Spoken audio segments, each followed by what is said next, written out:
12월 둘째 주일 은혜 가운데 예배드리게 해주신 하나님의 은혜를 감사드립니다. 우리의 첫 번째 소원과 기도 제목은 예수님 더욱 사랑하는 것 되기를 주님의 이름으로 권면드립니다. 아멘.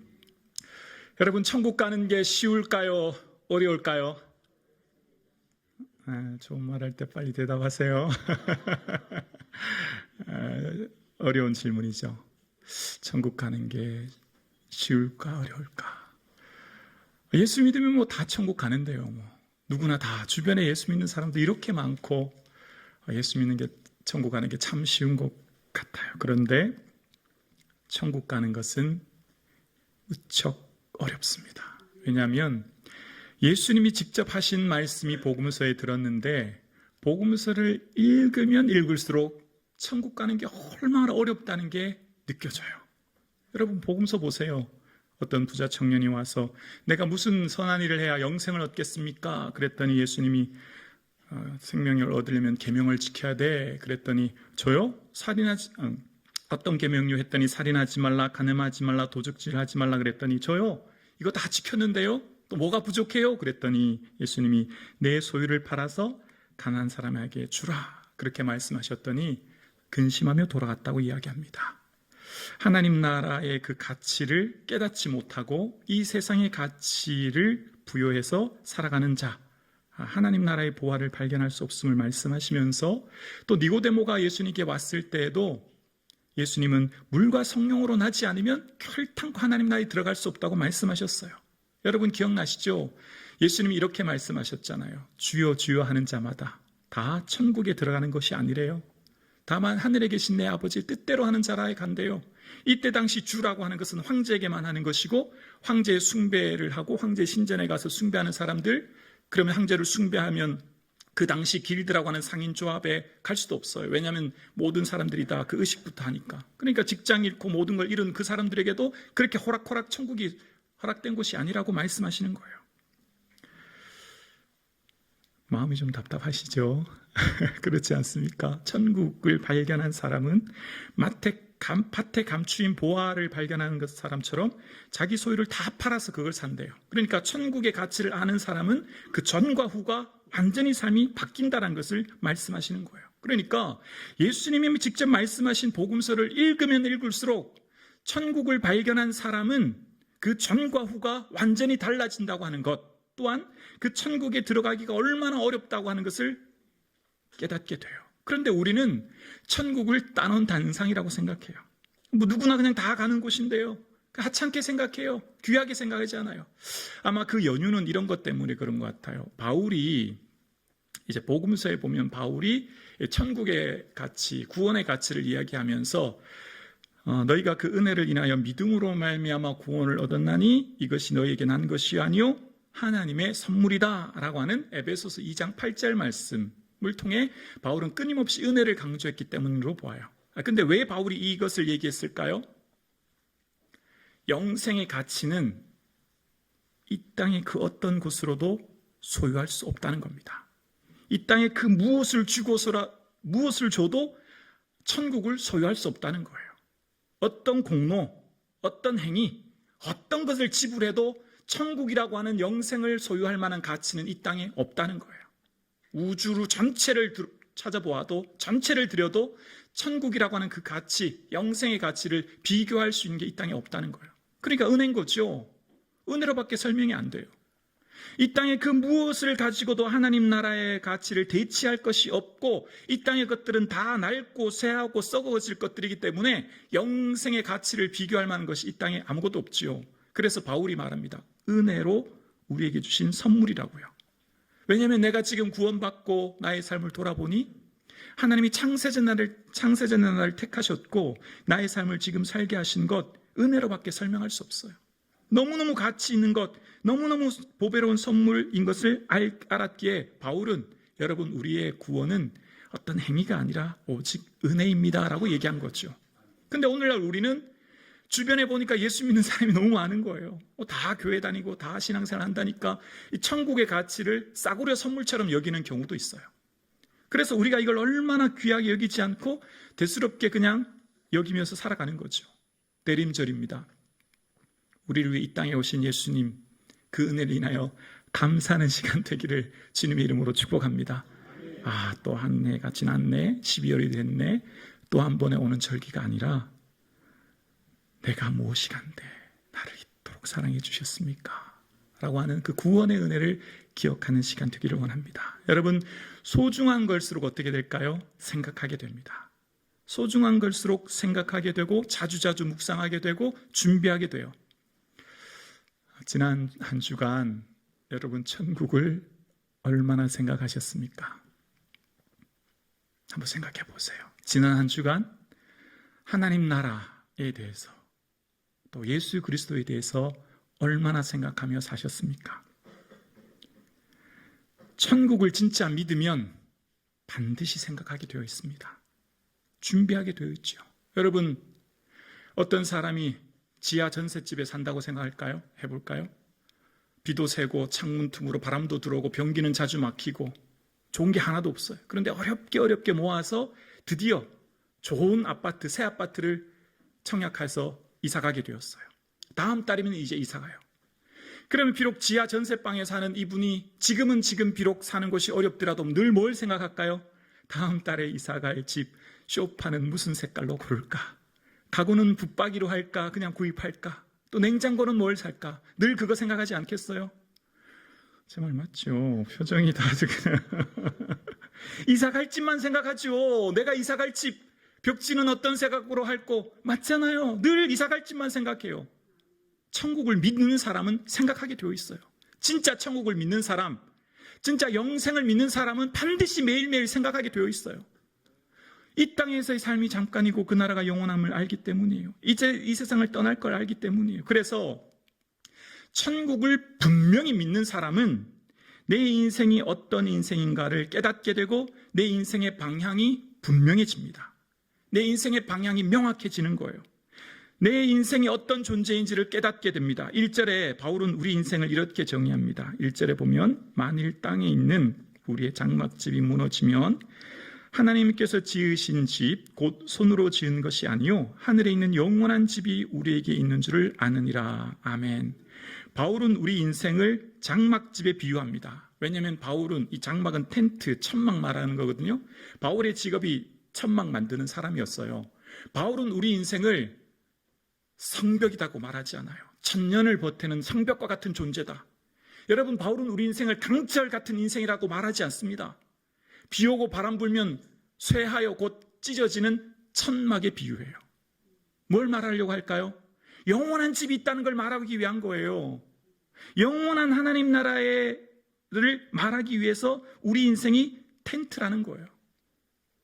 여러분, 다윗은 우리 인생을 이렇게 말합니다. 나의 날을 한 뼘 길이만큼 되게 하시매라고 시편 39편 5절에 이야기합니다. 여기서 한 뼘이라는 테파라는 단어는요, 손목에서 중지까지 길이를 말하는 게 아니에요. 손바닥의 길이가 아니라 손바닥의 너비예요, 너비. 뭘 말하려고 할까요? 여러분 운동화, 여러분 구두는 다 기억나시죠? 260, 250 이렇게 사이즈 다 기억하시죠? 여러분 손바닥 재본 적 있으세요? 아마 없을걸요? 저도 지난 새벽에 말씀을 준비하면서 처음 재봤는데 3.2cm더라고요. 처음 재봤어요. 우리의 미래, 앞날 주님만 아십니다. 내일 내가 몰라요. 저는 작년 12월 이 강단에 서지 못했습니다. 제가 생각도 못했어요. 여러분, 우리의 미래는 오직 주님만 아시는 거예요. 그러니까 내가 이 땅에서 영원히 살 것처럼 생각하면 착각이에요. 여러분, 곧 우리는 이곳을 떠나고 언제 떠날지 몰라요. 언제 내가 하나님 앞에 설지 아무도 몰라요. 손바닥 길이만큼 되셔서 내 인생이 없는 것 같아요. 수많은 모래알갱이처럼, 수많은 바닷가에 모래알갱이 하나 없어진다고 어느 누구 모르는 것처럼 우리 인생은요, 이렇게 미미한 존재인 거예요. 그래서 우리 인생은 헛될 뿐이라고 이야기합니다. 다윗은 우리 인생이 헛되다라고 하는데, 이 헛되다는 단어도요, 수증기라는 뜻입니다. 입김이란 뜻이에요. 날숨 한번 하면 사라지는 입김, 그게 우리래요. 그게 우리래요. 그러면 이렇게 짧은 인생, 만약 우리가 살아가는 인생 가운데 이것이 전부라면 얼마나 허무할까요? 이 세상이 전부라면 우리 인생이 얼마나 가치 없이 허망한 인생을 매일매일 살아갈까요? 그런데 우리는 분명 영원한 하나님 나라가 우리에게 있는 줄로 믿습니다. 신령한 몸을 덧입고 영원히 하나님과 거하는 그 나라가 있는 거예요. 그러면 이제 인생이 무엇인지 정의되었으니 인생의 소원도 명확하게 바뀌고 새롭게 정의됩니다. 바울의 인생 소원을 8절에서 이렇게 얘기합니다. 8절에 보면 우리가 담대하여 원하는 바는 차라리 함께요 몸을 떠나 주와 함께 있는 그것이라. 아멘. 자, 바울의 기도 제목 무병장수, 즉 건강하게 오래오래 살도록 기도한 게 아닙니다. 여러분, 모든 인류 보편사의 사람들의 소원은 건강하게 오래 사는 거예요. 맞죠? 건강하게 행복하게 오래 사는 거예요. 근데 바울은 그렇게 기도하지 않아요. 차라리 몸을 떠나서 예수님과 함께 있는 것이라고 얘기해요. 바울의 삶의 소원이 바뀐 거죠. 왜 그럴까요? 하나님 나라의 영광을 경험해 보았기 때문이에요. 사람이 가히 말할 수 없는 그 영광의 은혜를 경험했기 때문이에요. 그래서 바울은요, 차라리 이 세상을 떠나 그리스도와 함께 있는 것이 훨씬 좋은 일이라 빌립보서 1장 23절에 말해요. 이 세상 떠나서 주와 함께 하는 게 훨씬 더 좋대요. 그러니까 우리에게 죽음, 많은 사람들에게 죽음은 두려움, 공포 그 자체죠. 바울은요, 많은 사람들은 죽음을 서거, 별세, 운명이란 단어를 쓰지만 바울은 떠난다고 얘기해요. 떠난다고. 여러분, 서울을 떠나 부산을 가듯이 잠깐 떠나는 거예요. 두려운 게 아니죠. 오히려 출발이죠. 시작이죠. 영원한 영광이 우리에게 기다리기 때문인 거예요. 그래서 여러분, 바울의 생애 동안 살면서 이제 내가 뭘 위해 살아야 되겠구나, 명확한 목적이 생겼습니다. 9절입니다. 함께 9절 고백할까요? 시작. 그런즉 우리는 몸으로 있든지 떠나든지 주를 기쁘시게 하는 자가 되기를 힘쓰노라. 아멘. 여러분, 모든 사람들은 내 만족, 내 기쁨, 내 행복 위해 살아요. 혹은 우리 가족, 우리 자녀들, 우리 가정이 행복한 걸 다 원해요. 그런데 본성의 욕구를 거스러서 내 만족이 아니라, 내 기쁨이 아니라 예수님의 기쁨 위에 산다고 목적이 바뀐 거예요.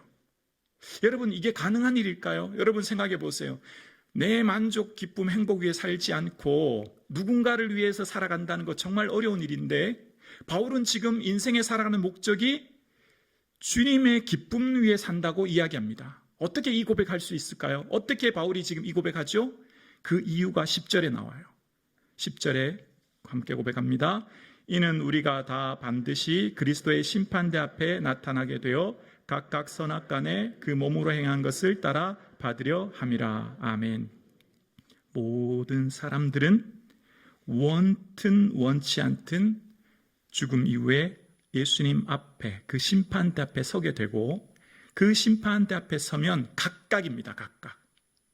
각각 선을 행했든 악을 행했든 그 행한 대로 상급이 있다라고 이야기하고 있어요. 그러니까 우리 모든 사람들, 예수 믿는 사람뿐만 아니라 믿지 않은 사람들도 주님 앞에 서요. 오히려 그 사람들은 소멸하고 없어지면 더 좋은지 모르겠어요. 그러나 그들 또한 주님 앞에 선다는 겁니다. 각각입니다. 주님 앞에서 상급이 있다는 거예요. 여러분, 천국을 얼마나 알고 또 생각하십니까? 천국 하면 우리는 늘 이 생각이 되죠. 눈물도 없고 애통도 없고 아픈 것이 없는 것. 그렇죠. 영광의 나라. 늘 기쁨만 있는 것.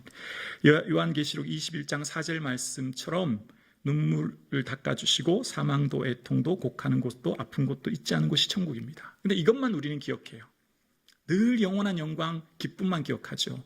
그런데 요한계시록을 보면 그 21장 4절 다음에 내가 속히 오리니 내가 줄 상이 내게 있어 각 사람에게 그가 행한 대로 갚아주리라 라고 요한계시록 22장 12절에 말해요. 영광의 나라입니다. 또한 행한 대로 상급을 주시는 나라가 천국이라는 거예요.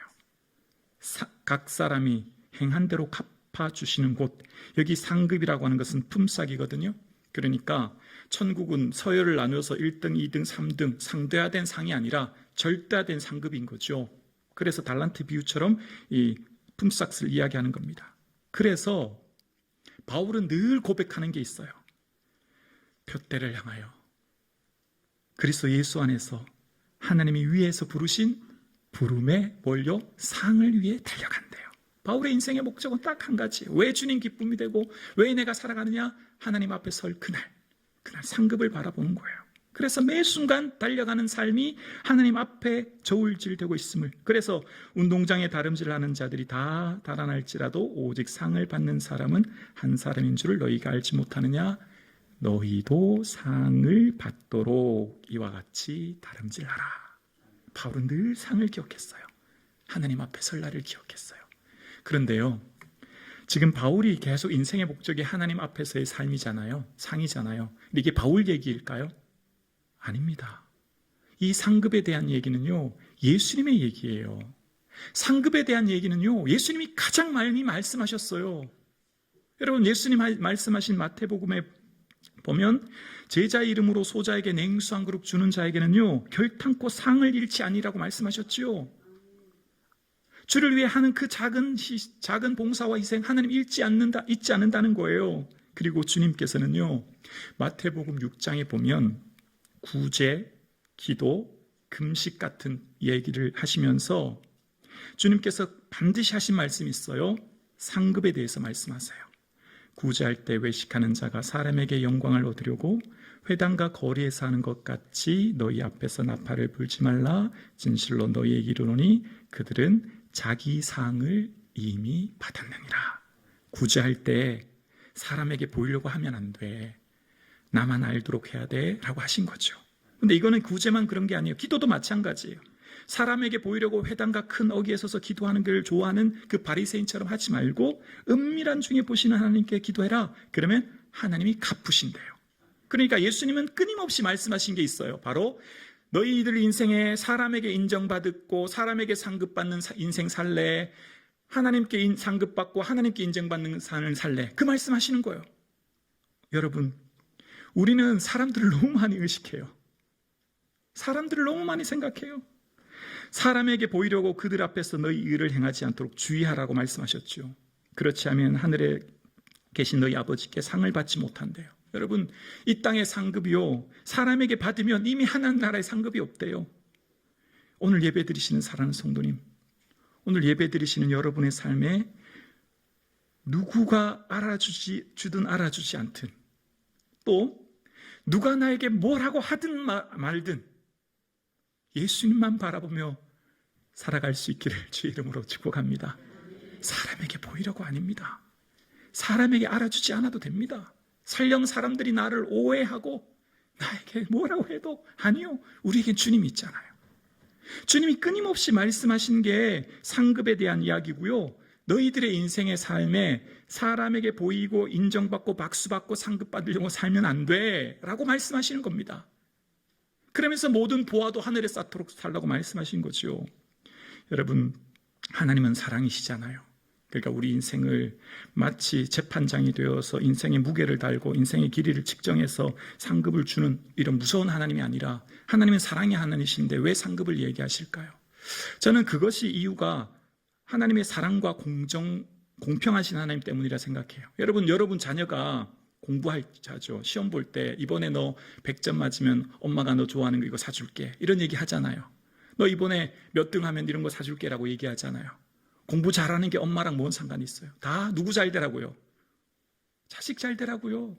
지금은 인생을 잘 준비해서 다음 삶을 앞으로의 삶을 위해서 그 자식을 위한 상급을 얘기하는 거죠. 주님은 사랑이십니다. 우리 모두를 사랑하시죠. 삶의 모든 순간마다 주님은 하나님 나라의 소망을 잃지 않고 또 살아가는 삶 속에서 주의 은혜를 기억하는 사람들로 살 수 있도록 말씀하신 거죠. 여러분, 바울과 저의 인생이 같을 수 있겠습니까? 다르죠. 분명히 다를 거예요. 공평하신 하나님이죠. 사랑의 속성에는 그 공평이 들어있기 때문인 거죠. 여러분, 오늘 예배 드리시는 사랑하는 성도님, 여러분의 인생 삶 가운데 또 주의 몸된 자를 헌신하며 섬기는 여러분의 삶 가운데 누구 앞에서 봉사하며 예배하며 기도하십니까? 누구 보라고? 누구 들으라고? 누구 알아주라고 지금 이 자리에 계십니까? 오직 예수님 알아주시면 족한 줄로 믿습니다. 아멘이십니까? 누가 내게 뭐라도 상관하지 마세요. 누가 뭐라 해도 신경 쓰지 마세요. 나만 아니면 주님 알아주시면 되죠. 너무 사람들이 날 알아주지 않는다고 실망하지 마세요. 주님 알아주시면 되는 거예요. 여러분, 그리스도의 심판대라고 하는 이 베마의 원어는 재판정이라는 의미거든요. 마치 재판정 앞에서 서서 다 알려듯이 우리의 삶이 하나님 앞에 알려진다는 거예요. 근데 이 베마의 어근은요, 걸음이라는 뜻에서 나왔어요. 걸음. 하나님은 우리의 걸음을 다 세고 계세요. 여러분, 2023년 몇 보나 걸으셨습니까? 아무도 잘 모르실 거예요. 운동한다고 하루에 무슨 5,000보, 10,000보는 아시지만 이 한 해 몇 보를 걸으셨는지 모르죠. 주님은 세고 계세요. 어디를 많이 가셨는지, 뭘 위해 그렇게 열심히 다니셨는지 그 걸음 주님이 다 보고 계신 거예요. 연말이 되면 한국교회는 새로운 봉사자를 임명하기 위해 참으로 힘든 시간을 보냅니다. 성북중앙교회 역시 새로운 한 해, 새로운 재직 임명을 앞두고 있습니다. 직장생활, 자녀 양육, 가정생활에 교회 봉사를 부탁하기가 목사인 저에게는 참 부담되고 죄송스러운 일입니다. 그런데 여러분, 말씀의 기초에서 우리 삶을 다시 한번 조명해 볼까요? 주님이 우리에게 너 뭘 하다 왔니? 물으실 거예요. 너 어딜 그렇게 열심히 걸어 다니다 왔니? 물으실 거예요. 그러면 하나님 앞에 섰을 때의 우리의 삶을 기억한다면 목사인 저는 여러분에게 봉사와 섬김을 해도 당당히 부탁드려야 되죠. 당당히 건면할 수 있죠. 하나님 나라의 상급이 여러분에게 있으니. 어쩌면 여러분은 저에게 어디 더 봉사할 것 없냐고, 어디 더 내가 주를 위해 헌신할 것 없냐고 물으셔야 되죠. 하나님 앞에서의 삶을 기억한다면. 왜 교회 오는 게 귀찮고 봉사가 무거운 짐이 될까요? 사람들이 알아주지 않고 인생살이가 지치고 내 삶의 당장의 대가와 보상이 없기 때문 아닐까요? 여러분, 오늘 함께 예배 드리시는 사랑하는 성도님, 오늘 예배 드리시는 여러분, 만약 오늘 예배당 오지 않고 집에서 온라인으로 예배 드리면 얼마나 편한지 몰라요. 봉사 안 해보세요. 얼마나 편한지 몰라요. 이런 세상이 있나 싶어요. 주일 여러분 교회 안 오고 내 마음대로 살아보세요. 새로운 세계가 열릴걸요. 얼마나 편하고 좋은지 몰라요. 그런데 정말 마음에 참된 기쁨과 평안을 누릴까요? 사람은 영적인 존재입니다. 떡으로만 살 수 있는 존재가 아닙니다. 물론 피곤하고 힘들 때 봉사를 잠깐 쉴 수는 있죠. 새로운 안식을 위해 또 힘을 얻기에 잠깐 내려놓을 수는 있지만 여러분, 정말 우리 인생살이 가운데 최종 목표를 바라본다면 진정한 기쁨이 어디서 나올까요? 진정한 기쁨은 주님 주신 말씀으로부터 주께서 우리에게 새 힘과 은혜를 공급해 주실 줄로 믿습니다. 여러분, 예배당에 나와 이렇게 예배 드리는 것과 댁에서 온라인으로 예배 드리는 그 예배의 은혜가 다르지 않습니까? 그냥 교회만 왔다 갔다 하는 것과 내가 주를 위해 뭘 더 봉사할까 생각하며 주님의 몸된 전에 마당이라도 한 번 더 쓸기 위해 애쓰는 자의 삶과 그 삶의 내용이 같겠습니까? 여러분, 오늘 함께 예배 드리시는 사랑하는 성도님, 모든 사람들은 미래가 궁금해요. 만약 제가 5년 뒤, 10년 뒤를 안다면 수많은 사람들이 제게 몰려올 거예요. 근데 우리는 분명히 알고 있어요. 우리는 우리의 미래에 대해서 명확하게 알고 있어요. 모든 사람들은 원튼 원치 않든 반드시 죽음을 맞이할 것이며 그 죽음 이후에 하나님의 심판대 앞에 설 것이라고 하는 미래에 대한 분명한 지식을 우리는 말씀을 통해 알고 있습니다. 여러분의 미래는 분명한 하나님 앞에서의 삶이 기다리고 있는 거예요. 2023년 한 해 동안 어디를 그렇게 열심히 다니셨습니까? 무엇을 그렇게 위해 바삐 사셨습니까? 여러분의 걸음을 주님은 세고 계십니다. 이제 2024년 여러분 무엇을 향해 살아가시겠습니까? 무엇을 향해 걸어가시겠습니까? 주님의 기쁨 되는 우리의 남은 인생 되기를 주님의 이름으로 축복합니다.